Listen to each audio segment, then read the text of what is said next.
We tend to think of human history as this story of constant progress, right? That things are always getting better.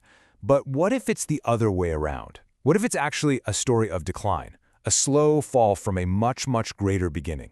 Well, today we're going to dive into one of the oldest stories in Western civilization, the Greek myth of the ages of man, because it gives a surprisingly pessimistic answer to that very question. I mean, listen to this. This comes from the ancient Greek poet Hesiod, writing almost 3,000 years ago. It's just this powerful, heartbreaking lament for his own time, which he saw as the absolute worst age in all of human history. So you got to ask, right? What happened? What kind of story could possibly lead someone to feel that much despair about the world they live in? Well, Hesiod's myth of the five ages is his answer. And it's a grand, tragic tale of our long, long fall from grace. All right, to really get the fall, we have to go back, way back, to the very beginning, to the first and most perfect age of humanity. This was a time created by the gods when Cronus, Zeus's father, was still ruling the heavens. Can you even imagine this? Life was just effortless. The golden race literally lived like gods. There was no hard work, no sorrow, not even the pains of growing old. The earth itself just gave them everything they needed.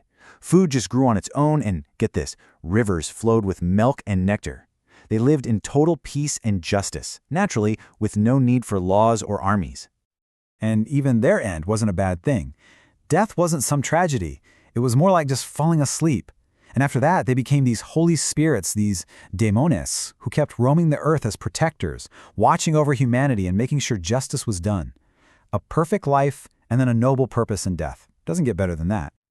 But you know how these stories go. That perfection, it couldn't last. The gods went on to create a second race, the Silver Race. And, well, it was a major, major step down. Okay, so these Silver Race folks, their lives were, they were really weird. They spent a whole century as clueless kids just playing around. But all that immaturity meant that when they finally did grow up, their adult lives were super short and just filled with suffering. And why? Because they just couldn't get themselves under control. And this right here brings us to a super important idea in pretty much all of Greek thought: hubris.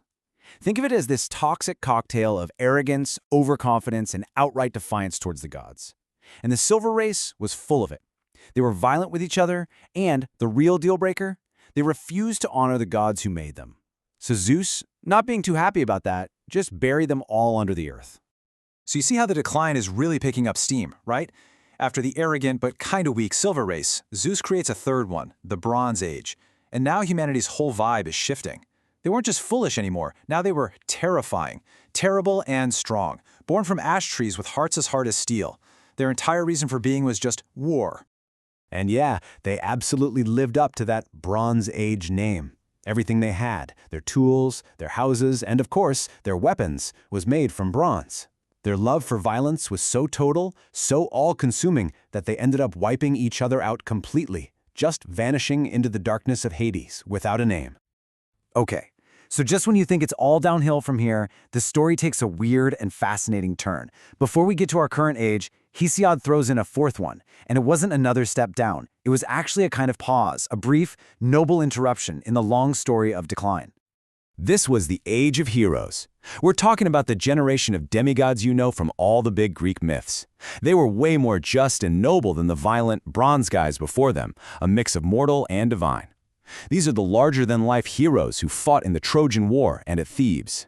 Their lives were all about epic deeds and, tragic wars. But their courage earned some of them a pretty amazing reward: an eternity in paradise on the Isles of the Blessed, an honor they had to fight and die for. But that glimmer of hope? It didn't last. Next came the fifth and final age, the one that made Hesiod wish he'd never even been born. This is the Iron Age, and according to him, it's our age.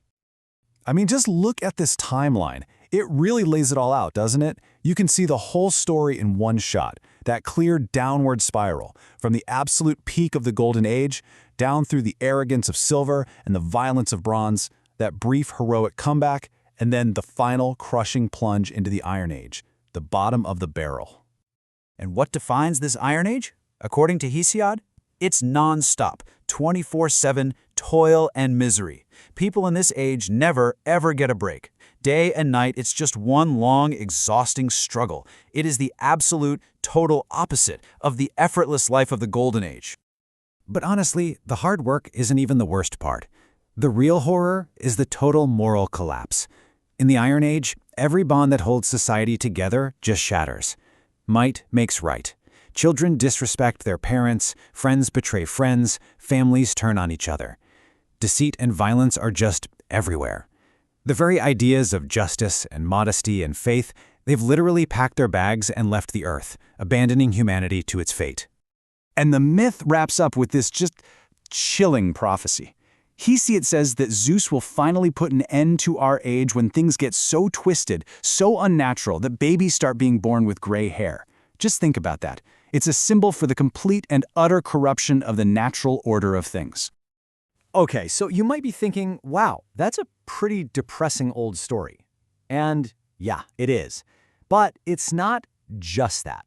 The reason this myth has stuck around for thousands of years is because you can read it as this powerful allegory, one that's just as relevant today as it was back then. A much later philosopher, a guy named Proclus, had this really cool take on it. He saw each metal not as some historical period, but as a state of the human soul. So gold, that represents a pure intellectual life. Silver is a soul that's been corrupted by arrogance. Bronze is one totally defined by violence. And iron, that's the lowest state, a soul that's completely ruled by its base, earthly passions. So when you boil it all down, the entire story is about this one massive choice, a choice that faces every single person and every society. Are we going to follow the path of Dike, which is justice, order, fairness, or are we going to give in to hubris, the path of arrogance, violence, and injustice that always leads to destruction? And that's the big question the myth throws right back at us, isn't it?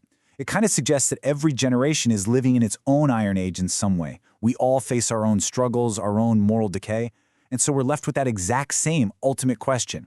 When things look dark, when we're faced with hardship, which path do we choose?